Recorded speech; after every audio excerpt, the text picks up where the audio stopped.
কিভাবে আপনারা গুম করেছেন? ৭৩% ভিকটিমের খোঁজই মিলছে না। এটা ফেক কথা বলেন, বুড়িগঙ্গায় ডুবিয়ে ফেলা হয়েছে। যে আয়নাঘর আজ পর্যন্ত মানুষ দেখলো না। আইন সরকারের শৃঙ্খলা আন্তরিকতা রক্ষাকারী ছিল, বাহিনীর সদস্যরা তুলে নিয়ে গেছে। অস্ত্রের মুখে শক্তি প্রয়োগ করে আপনি এগুলো করতেছেন। আমার পরিবারে কেউ যদি হারিয়ে যায়, আমি কার কাছে দাবি করব? বর্তমান সরকার যে আছে তাদের সে ডকুমেন্টারি প্রমাণ করতে হবে।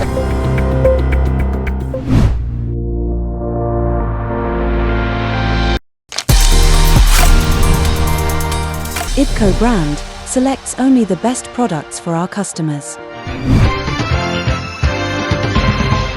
আপনি যদি গুম কমিশনের এই যে প্রতিবেদনটি দেখলেন, নূর খান লিটন মানবাধিকার কর্মী এবং গুম কমিশনের সদস্য, তিনি যে প্রতিবেদনটির বিশ্লেষণ করছিলেন, কেমন তথ্য উপাত্ত পেয়েছেন, কিভাবে আপনারা গুম করেছেন?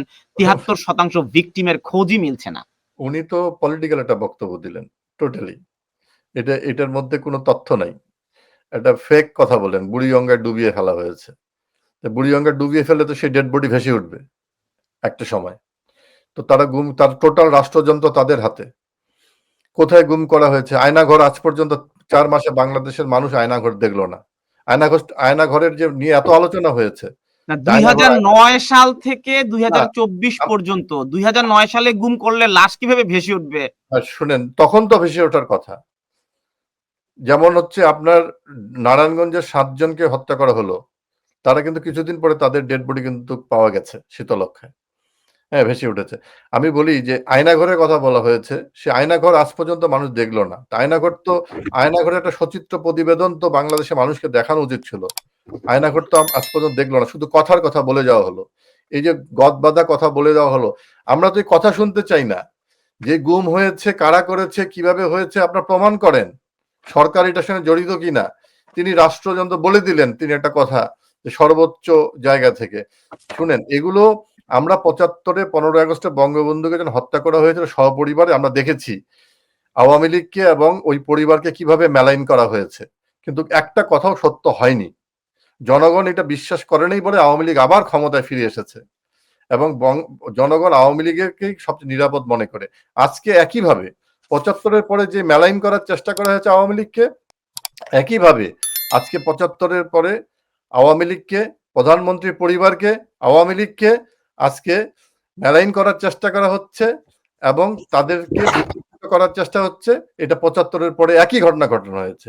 এই মানুষগুলোই বলেছিল যে শেখ কামাল এবং শেখ জামালের বিয়েতে এত বেশি উল্লাস করা হয়েছে যে ধানমন্ডির লেকের পানির নাকি রং পরিবর্তন হয়ে গেছিল। এই ধরনের কথাবার্তা তারা বলেছিল। কাজে এগুলো বলে বঙ্গবন্ধু পরিবারে খাটো করার চেষ্টা, কিন্তু বঙ্গবন্ধুকে খাটো করা হয়েছে। আজকে বঙ্গবন্ধু সম্পর্কে যা করা হচ্ছে, বাংলাদেশের মানুষ কি সেগুলো মেনে নিচ্ছে? জোর করে, অস্ত্রের মুখে, শক্তি প্রয়োগ করে আপনি এগুলো করতেছেন।